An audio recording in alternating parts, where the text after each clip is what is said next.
there was going to be some room in here. If I'd have known that, we'd have gone to a bigger area.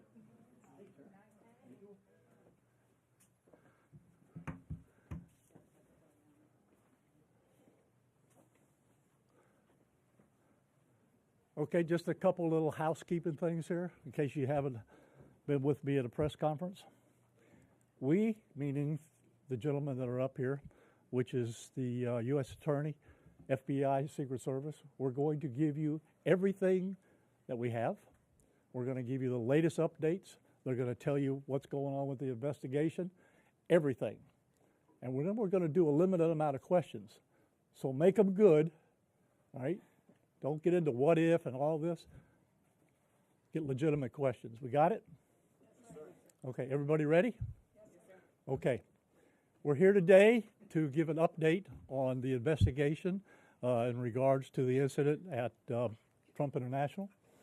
With me is the U.S. Attorney, the FBI, and the Secret Service.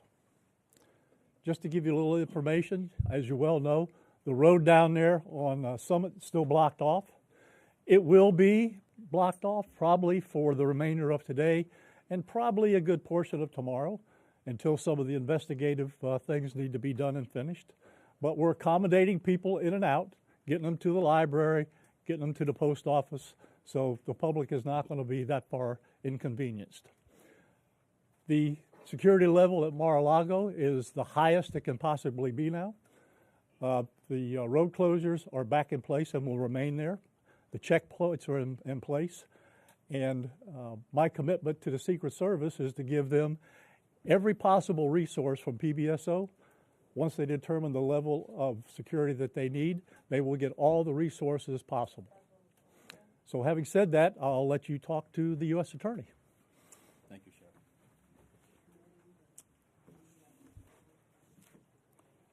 Good afternoon. Thank you for joining us today. My name is Mackenzie Lapointe. I am the United States Attorney for the Southern District of Florida. I want to start by expressing my deep gratitude to Sheriff Rick Bradshaw of Palm Beach County Sheriff's Office for hosting today's press conference and for his department's assistance with this matter. I'm truly grateful for your leadership, sir. I'm also pleased to be joined by our partners in federal law enforcement from the FBI and the United States Secret Service, and also from ATF.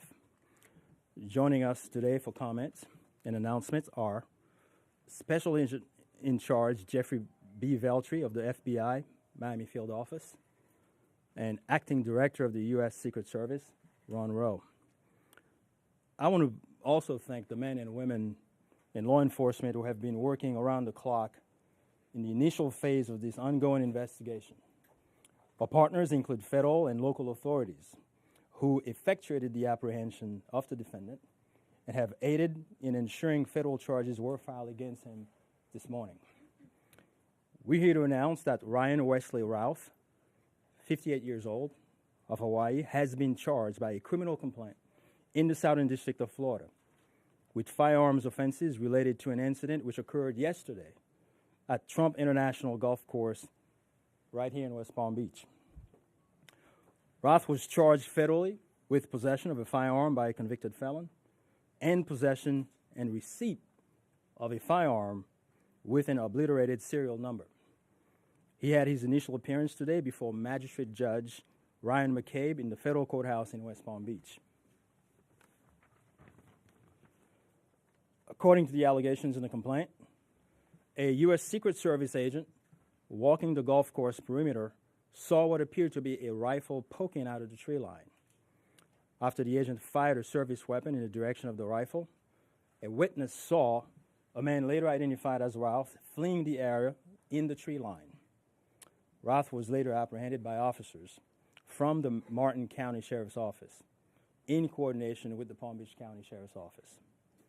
The complaint alleges that in the area of the tree line from which Ralph fled, agents found a digital camera, a backpack, a loaded SKS-style rifle with a scope, and a black plastic bag containing food.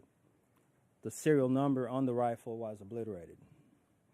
According to the complaint, Roth was convicted of felonies in North Carolina in December 2002 and March 2010, and therefore was prohibited from possessing a firearm.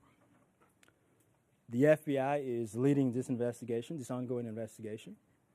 As the Attorney General stated earlier today, the FBI is continuing its investigation of this incident as an assassination attempt upon the former president.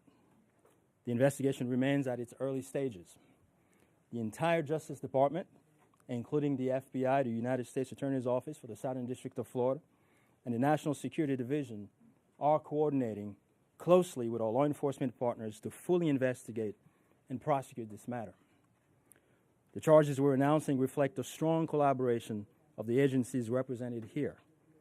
The U.S. Attorney's Office, the Department of Justice, would be unable to carry forth our mission without the invaluable assistance of our federal, state, and local law enforcement partners.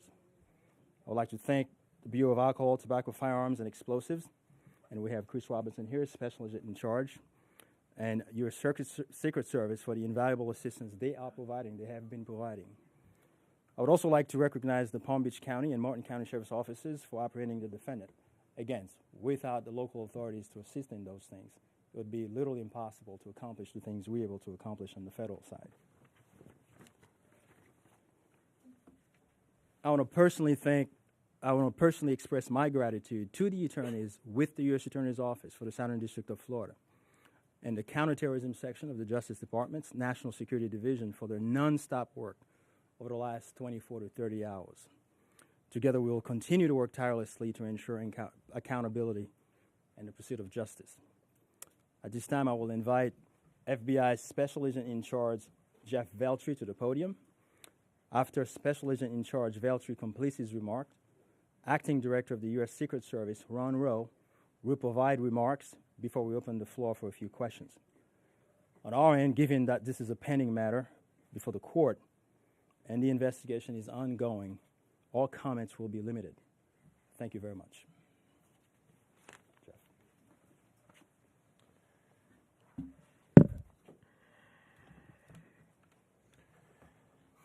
Good afternoon. For a quick introduction, my name is Jeffrey Veltri, FBI Special Agent in Charge for the Miami Field Office. The FBI immediately responded to the scene here in West Palm Beach, Florida, and we are investigating this matter as an apparent assassination attempt of former President Trump. We view this as extremely serious and are determined to provide answers as to what led up to the events which took place. I want to emphasize we're just a little over 24 hours into this investigation, so we're going to provide as much as we can publicly while our investigation is still ongoing. We must also stress that the United States Attorney's Office is pursuing charges, and that limits some of the details that we can discuss publicly. Yesterday afternoon, Martin County Sheriff's Office took custody of Ryan Routh, and he was transported back to Palm Beach County Sheriff's Office. Our FBI agents then attempted to interview him, and he invoked his right to an attorney. In the last 24 hours, the FBI and our partners have been dedicated to investigating the incident and utilizing all available resources. These efforts have included our investigative team and the United States Attorney's Office for the Southern District of Florida, in conjunction with DOJ's National Security Division, are actively working hand in hand to pursue and subsequently execute search warrants. Thus far, the warrants include a video recording device, subjects' cellular devices, a vehicle, and other electronic devices located at previous known addresses. We are coordinating with the United States Secret Service to complete numerous interviews of agents on scene. We have also interviewed 7 civilian witnesses at the scene, and that is just the beginning. Our FBI's Honolulu and Charlotte field offices have initiated interviews of several family members, friends, and former colleagues of the subject. FBI has deployed several specialty teams and assets from FBI headquarters and our lab division in Quantico to include evidence and critical incident response personnel. The evidence response team is collecting and processing multiple evidentiary items. These range from the rifle, which is an SKS model with a scope and obliterated serial numbers, to 2 bags, the subject's electronics, and what appears to be ceramic tiles. DNA has also been collected from those items, which are being sent to Quantico for testing. We will also process the subject's vehicle for evidence. The Cellular Analysis Survey Team, what we refer to as CAST, conducted thorough analysis of the subject's cellular device locations. The CAST analysis aligns with witnesses' account of the subject's presence at the scene both before and around the time of the incident on September 15th. More specifically, we're continuing to conduct analysis and will be compiling the subject's movements in the days and months leading up to September 15th. Cellular data shows that the subject was in the vicinity of the golf course roughly 12 hours before the engagement with the United States Secret Service. Our investigative teams conducted a neighborhood canvass in an effort to collect and obtain relevant video footage. The subject had an active online presence, and we are going through what he posted and any searches he conducted online. In addition, we're going through media reports and public statements he made that he wanted to recruit Afghan soldiers and others to fight for Ukraine. The FBI has sent multiple requests to companies for returns on the subject's phone and social media accounts. We received several returns and are waiting on additional responses from other companies as well. Our investigative team is completing analysis of the returns and actioning leads as needed, and we anticipate continuing until the FBI knows the full totality of the subject's social media presence. By way of his background, in 2002, as the United States Attorney mentioned, the subject was charged and convicted in North Carolina for possession of a weapon of mass destruction. Law enforcement checks also revealed that from 1997 to 2010, the subject had numerous felony charges for stolen goods.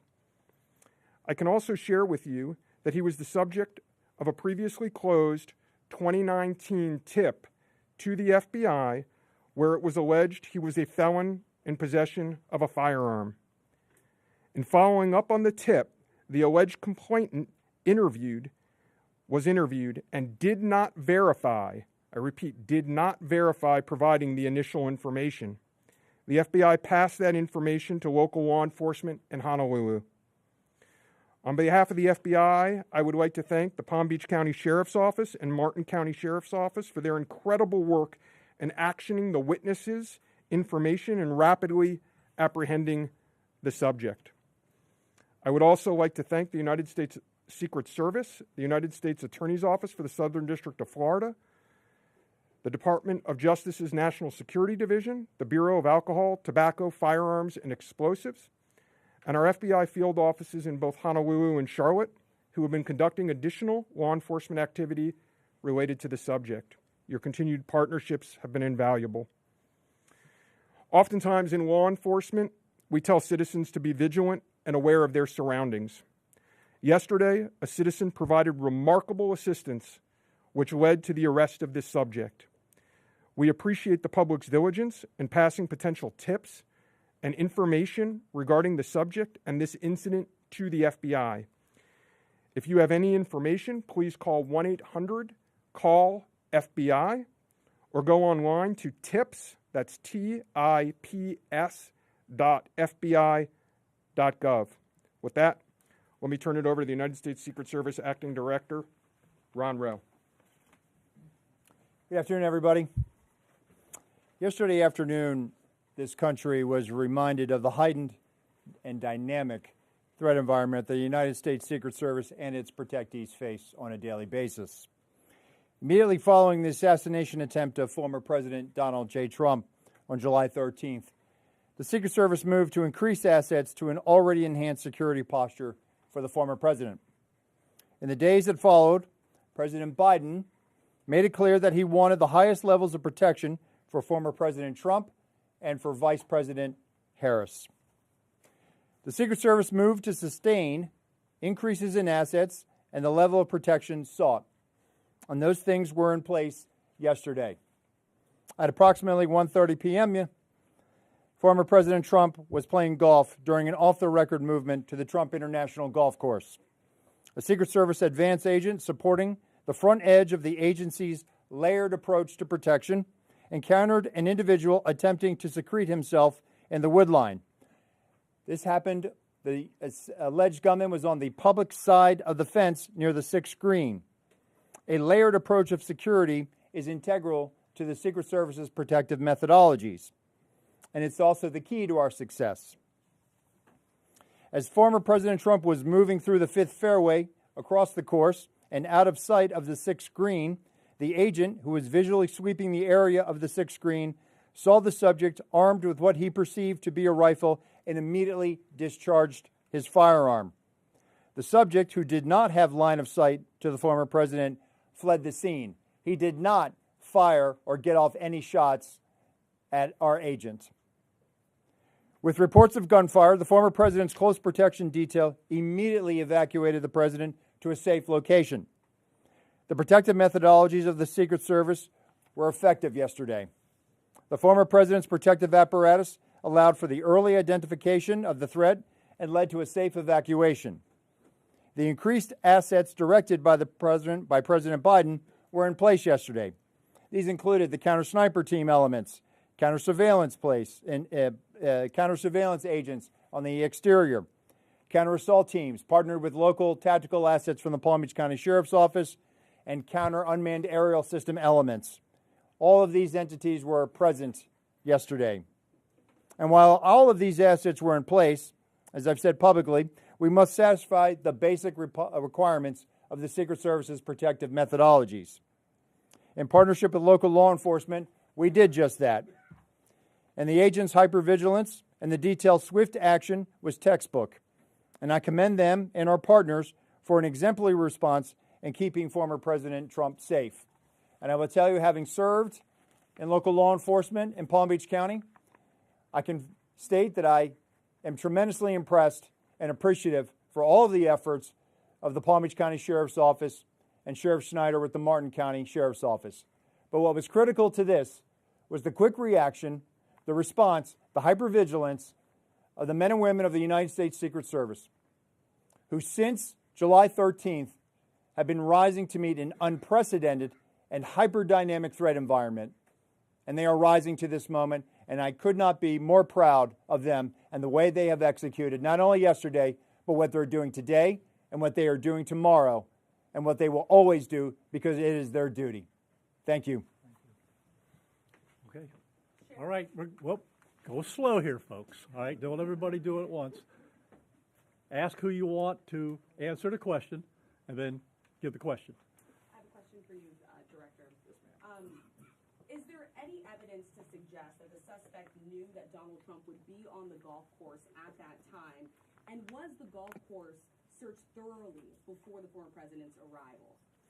So at this time, it was an off-the-record movement, meaning it was not on the former president's official schedule. And what I go back to is the layered approach. The elements and the methodologies of the Secret Service.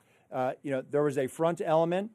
It did its job in sweeping ahead of the president. That's what identified this individual who was in that wood line. And the swift action of that agent doing his job, pushing out ahead, sweeping while the president was behind him several hundred yards and several holes away, out of sight from the gunman, did his job. And that was what alerted the detail. And the swift action is what triggered that. First question, was there any evidence to suggest that the suspect knew that Donald Trump was going to be on that golf course at that time? Based on what I know now, and it's an active investigation, I don't have any information on that.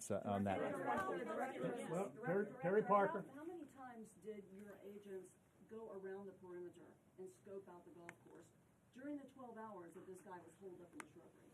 So this was an off-the-record movement. It wasn't a site that was on his scheduled, it wasn't part of his schedule. So there was no posting up of it because he wasn't supposed to have gone there in the first place. Garrett Haig. Have you briefed former President Trump on your findings so far, and has his campaign asked for any changes in his security going forward after yesterday? So Sorry. So I've had a conversation with the former president. We've explained and we've worked with the campaign. The president is aware that he has highest levels of protection that the Secret Service is providing him. We constantly evaluate based on threat. And yesterday, what we show is that our agents and our protective methodologies, and there's a lot of tactical assets in place, things that have been put in place as a result of what happened 60 days ago, those elements are working, and that demonstrates the redundancies that we have. And so we constantly evaluate. We'll of course, look at this and see what lessons learned from it. But as of right now, we are constantly evaluating that threat. And if we need to ratchet up additionally, we will. Yes, sir. Do we know when Ralph arrived in Florida in general, when he arrived in Palm Beach, the area? That's a question probably for the Specifically, FBI. if he's been at the golf course prior to this scoping it out. We're in the process of collecting a lot of evidence, and that will be part of that investigation to determine his whereabouts going back quite some time. Do you have any detail on where he might have gotten it? That's part of the investigation as well. Again, that's going to be a little bit challenged until we're able to determine the serial number on that gun. So we're hopeful to be able to do that. We're still looking into that.